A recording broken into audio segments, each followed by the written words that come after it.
अचानक समुद्र का पानी हिलने लगा और एक विशाल इंसान समुद्र से बाहर निकल आया। कुछ लोग आपस में बातें कर ही रहे थे, तभी उन्हें पता चला कि वे लोग जहाँ खड़े थे वो असल में उस बड़े इंसान की टोपी थी। उन लोगों ने उस विशाल इंसान से मदद मांगी कि वो उन्हें नरक के दरवाजे तक छोड़ आए और वह उनकी बात मान लेता है। फिर वो उन्हें अपने साथ लेकर नरक के द्वार की ओर निकल पड़ता है। दरअसल कहानी की शुरुआत में हमें केविन नाम का 11 साल का लड़का दिखाया जाता है, जो दिमाग से थोड़ा कमजोर बच्चा था, लेकिन उसे इतिहास में बहुत दिलचस्पी थी।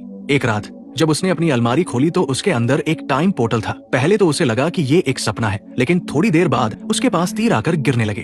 वो समझ चुका था कि वो वाइकिंग की दुनिया में पहुंच चुका है। वो डरकर वापस भागने लगा, लेकिन एक योद्धा उसके साथ उसकी दुनिया में आ गया। फिर वो योद्धा दूसरे पोर्टल से वापस जाने लगा। तभी केविन ने उसके साथ जाने का सोचा, लेकिन जैसे ही वो उसके साथ जाने के लिए आगे बढ़ा, पोर्टल बंद हो जाता है। केविन ये सारी बातें अपने माता पिता को बताता है, लेकिन वे सोचते हैं कि इतिहास ज्यादा पढ़ने की वजह से उसे भ्रम होने लगा है। फिर एक रात उसकी अलमारी से कुछ लोग वापस उसके कमरे में आ जाते हैं। वे लोग चोर थे जो टाइम ट्रैवल करते थे। इन टाइम ट्रैवलर्स के पास पूरे ब्रह्मांड का एक नक्शा भी था। लोग कहते थे कि ये टाइम ट्रैवलर्स वहाँ जाते हैं जहाँ युद्ध चल रहा होता है और वहाँ से पैसा और खजाना चुराकर वापस आते हैं। केविन उनके साथ जाने का फैसला करता है क्योंकि वो इतिहास को अपनी आंखों से देखना चाहता था। अचानक उसका पूरा कमरा नीली रोशनी से भर गया और पीछे एक अजीब दृश्य दिखाई देने लगा। उसे समझ आ गया कि टाइम पोर्टल खुल चुका है। वो यहाँ जाना चाहता था, लेकिन उसकी माँ और पापा हमेशा कहते थे कि केविन जहाँ भी जाओ हमें बताकर जाना।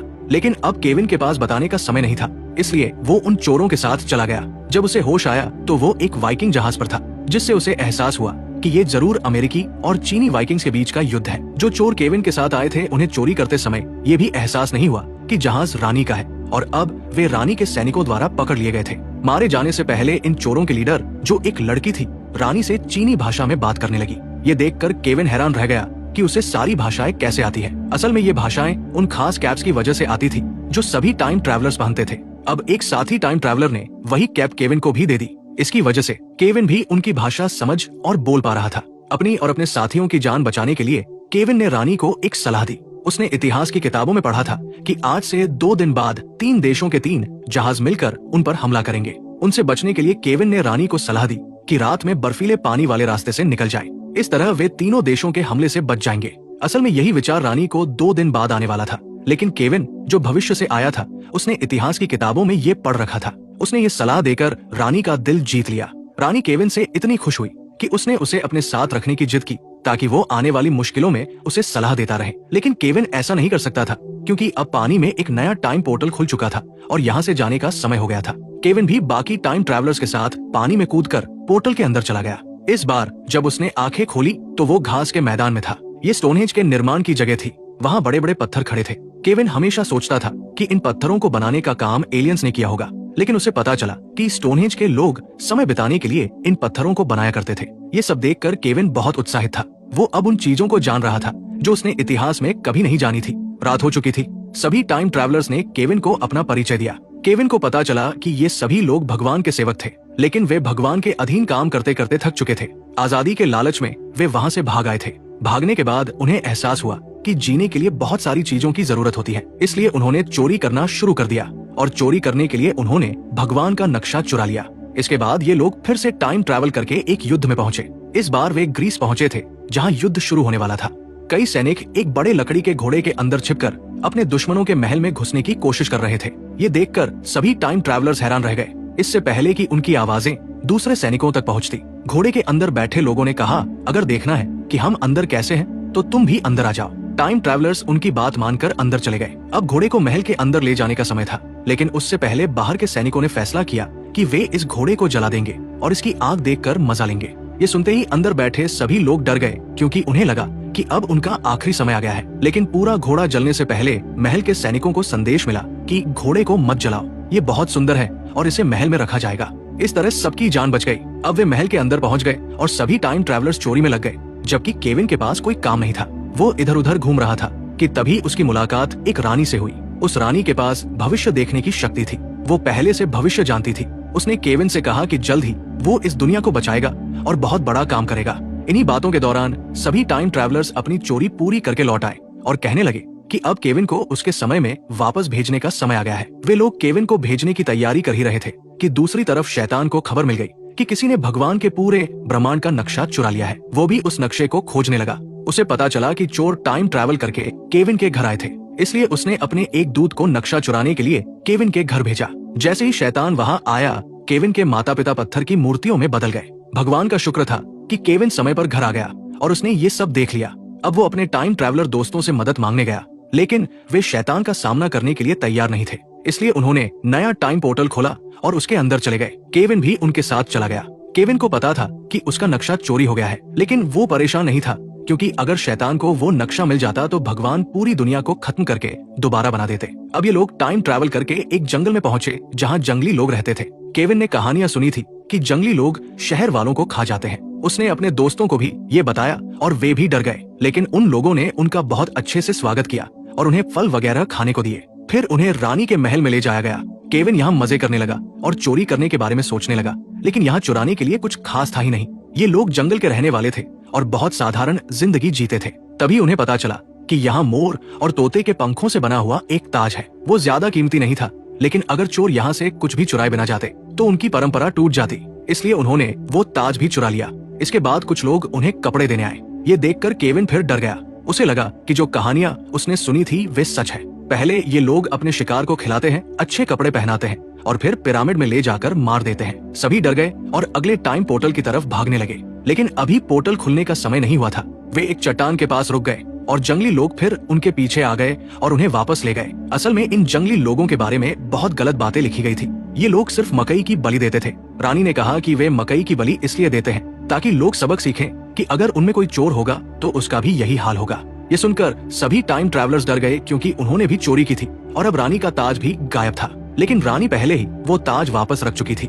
केविन उन सब पर गुस्सा था। वो चाहता था कि वे उसके माता पिता को बचाएं और उस समय में वापस जाएं जब शैतान ने उन पर हमला नहीं किया था। वो अपने माता पिता को जिंदा बचाना चाहता था, लेकिन टाइम ट्रैवलर्स ने कहा कि ये संभव नहीं है, क्योंकि वे टाइम ट्रैवल तो कर सकते हैं लेकिन समय में बदलाव नहीं कर सकते। अगर समय में बदलाव हुआ तो पूरी दुनिया का संतुलन बिगड़ जाएगा। फिर इसके बाद वे टाइम पोर्टल की तरफ जाने लगे। रास्ते में उन्हें डायनासोर के अंडे मिले, जिन्हें उनके साथी ने चुरा लिया। दूसरी तरफ केविन को एक डायनासोर की खोपड़ी मिली और उसने भी उसे अपने साथ ले लिया। तभी एक विशाल पक्षी उनका पीछा करने लगा। वे लोग डरकर टाइम पोर्टल की तरफ भागने लगे और वहां से निकल गए। इस बार वे यूरो पहुंचे, जहां पीलिया जैसी बीमारी फैली हुई थी और लोग मर रहे थे। यहाँ के लोग इन टाइम ट्रैवलर्स को जादूगर समझ रहे थे। उन्हें लगता था कि ये बीमारी इन्हीं जादूगरों की वजह से आई है। लोगों के हमला करने से पहले केविन आगे आया और उसने बड़ा डायनासोर का सिर दिखाया। इससे लोगों को लगा कि ये लोग बड़े राक्षसों का शिकार करने वाले शिकारी हैं। ये देखकर वहाँ के राजा ने उन्हें काम दिया कि वे शहर की काली बिल्लियों को मार दे, क्योंकि लोग सोचते थे कि यही बिल्लियां बीमारी की वजह है। लेकिन केविन ने राजा से कहा कि अगर बिल्लियां मर गई तो शहर में चूहों की संख्या बहुत बढ़ जाएगी और सब कुछ बर्बाद हो जाएगा। बाद में वे राजा से एक बार में मिले, जहां राजा ने अपनी सबसे बड़ी समस्या बताई कि किसी ने शहर पर कब्जा कर लिया है। राजा को लगा कि ये लोग शिकारी नहीं बल्कि जादूगर हैं। अब टाइम ट्रैवलर सोच रहे थे कि नया पोर्टल खोलकर यहाँ से निकल जाए। तभी कुछ लोग वहाँ आए ताकि डायनासोर की खोपड़ी लूट सके, क्योंकि वो असली थी। तभी सभी ने एक योजना बनाई। उन्होंने गांव के सभी लोगों को सफेद कपड़े पहना दिए और पूरे गांव को एक भूतिया गांव जैसा बना दिया। उन्हें लगा कि दुश्मन डर जाएंगे, लेकिन उनकी चाल काम नहीं आई। तब केविन जादूगर बनकर आया और उसने मोबाइल निकाला। उसने वीडियो बनाकर सबको दिखाया और कहा कि ये जादू है। कई सैनिक डर गए, लेकिन उनका जनरल नहीं डरा। उसने मोबाइल छीन लिया और उसे जलाने का आदेश दिया। फीबी भाग गई और अपने दोस्तों से बोली, 5 मिनट तक हालात संभालो, मैं टाइम पोर्टल खोलती हूँ। समय बीत गया, लेकिन फीबी नहीं आई। तब केविन ने एक और तरकीब दिखाई। उसने सैनिकों से कहा कि मारपीट अच्छी बात नहीं है। अच्छा इंसान वही होता है जो दूसरों की परवाह करे। उसकी बातों का सैनिकों पर असर हुआ। उन्होंने तय किया कि वे अच्छे इंसान बनेंगे और अपने राजा से बात करेंगे कि लोगों पर राज करना नहीं बल्कि उनकी देखभाल करना जरूरी है। लेकिन राजा तो केविन के मोबाइल में वीडियो गेम खेलने में व्यस्त था। तभी फिबी वापस आ गई और उसने अपने दोस्तों को छुड़ा लिया और वो अपने साथ विशाल डायनासोर के अंडे भी ले आई थी। राजा इन बड़े अंडों को देखकर बहुत खुश हुआ और उसने फैसला किया कि इनके अंदर से निकलने वाले ड्रैगन को पालेगा। तभी अंडे टूटने लगे और उनके अंदर से ड्रैगन के बच्चे बाहर आने लगे। लेकिन उसी समय उन पक्षियों की माँ वहाँ आ गई और राजा को निगल गई। सभी गांव वाले ये देखकर डर गए और वे इधर उधर भागने लगे। केविन और उसके साथी भी वहाँ से निकल गए। वे भागते भागते समुद्र के किनारे पहुँच गए। अचानक वहाँ पानी की एक विशाल लहर उठी। उसमें से समुद्र के देवता पोसाइडन बाहर निकले। उसने केविन को पकड़ लिया और भगवान के पास ले गया, क्योंकि उन्होंने भगवान का नक्शा चुराया था। लेकिन भगवान गुस्से में नहीं थे। उन्होंने सिर्फ केविन को भगवान का नक्शा वापस लाकर देने का आदेश दिया। अब उनके सामने 2 मिशन थे। पहला, पूरे ब्रह्मांड के नक्शे को ढूंढना और भगवान तक पहुंचाना। दूसरा केविन के माता पिता को बचाना, जिन्हें शैतान ने नर्क में कैद कर रखा था। वे इसी बारे में बात कर रहे थे कि अचानक जमीन कांपने लगी। पता चला कि समुद्र में एक बहुत विशाल आदमी रहता है और वे लोग उस आदमी की टोपी पर खड़े थे। केविन ने उससे मदद मांगी और कहा कि उसके माता पिता बहुत मुसीबत में हैं। उस आदमी ने उनकी मदद करने का वादा किया और कुछ ही सेकंड में उन्हें नर्क के दरवाजे तक पहुंचा दिया। नर्क के दरवाजे के सामने सिर्फ आग और डरावना माहौल था। सभी चोर वहां जाने से डर रहे थे, लेकिन केविन ने बहादुरी दिखाई और अकेले अंदर चला गया। अंदर उसने देखा कि उसके माता पिता ठीक है, लेकिन शैतान ने उन्हें बांध रखा है। जब केविन ने शैतान से उन्हें छोड़ने को कहा तो शैतान ने एक शर्त रखी। उसने कहा, मुझे वो ब्लूप्रिंट चाहिए जो तुमने भगवान से चुराया है। केविन ने पूछा, तुम इतने शक्तिशाली हो, फिर खुद क्यों नहीं चुरा लेते? शैतान बोला, भगवान ने उस ब्लूप्रिंट के चारों ओर एक सुरक्षा कवच बना रखा है जो हम जैसे राक्षसों और शैतानों को उससे दूर रखता है। अगर मुझे वो नक्शा मिल जाए तो मैं पूरे ब्रह्मांड पर राज कर सकता हूँ। तभी बाहर से तेज आवाज आई और नीली रोशनी फैलने लगी। जब केविन ने पीछे देखा तो भगवान वहां पहुंच चुके थे। भगवान और शैतान दोनों ही उस ब्लूप्रिंट को चाहते थे। तभी केविन ने दोनों की बहस रोक दी। फिर उसने भगवान से पूछा, आप इस ब्लूप्रिंट का क्या करेंगे? भगवान ने जवाब दिया, मैं इस दुनिया को नष्ट करके अपनी गलतियां सुधारना चाहता हूँ और नई दुनिया बनाना चाहता हूँ। केविन को लगा कि ये दुनिया खत्म नहीं होनी चाहिए, इसलिए उसने ब्लूप्रिंट शैतान को दे दिया। भगवान हैरान रह गए कि बच्चे ने शैतान का साथ क्यों दिया। तब केविन ने कहा, मैंने टाइम ट्रैवल के दौरान बहुत युद्ध देखे जहाँ लोग अपने फायदे के लिए लड़ते थे। कई मासूम लोग मारे गए, लेकिन मैंने वहाँ बहुत सुंदर चीजें भी देखी। मुझे नहीं लगता कि उन खूबसूरत चीजों को नष्ट किया जाना चाहिए। ये सुनकर भगवान गुस्सा हो गए और उन्होंने शैतान पर हमला कर दिया। दोनों के बीच भयंकर लड़ाई शुरू हो गई, लेकिन जैसा कि हम जानते हैं भगवान की शक्ति ज्यादा थी। इसी लड़ाई का फायदा उठाकर केविन और उसके साथियों ने नया पोर्टल खोला और वहाँ से भाग निकले। भागते समय केविन के एक साथी ने चुपके से ब्लूप्रिंट वाला बॉक्स शैतान के बैग से चुरा लिया। अब न तो ब्लूप्रिंट शैतान के पास था और न ही भगवान के पास। इस तरह केविन ने दुनिया को विनाश से बचा लिया।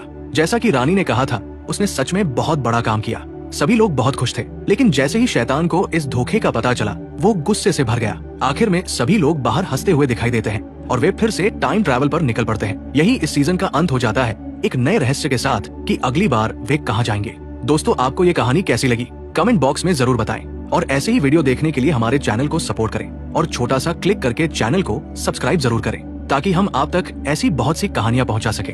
हमें ऐसे वीडियो बनाने में बहुत मेहनत लगती है और आपके एक लाइक और सब्सक्राइब से हमारी मेहनत सफल हो जाती है। अगर आपको वीडियो पसंद आया हो तो हमारी फैमिली का हिस्सा बनकर हमारे साथ ऐसे ही जुड़े रहें। हम आपके लिए ऐसी और भी बेहतरीन कहानियां लाते रहेंगे। अब मिलते हैं नेक्स्ट वीडियो में एक और बेहतरीन कहानी के साथ।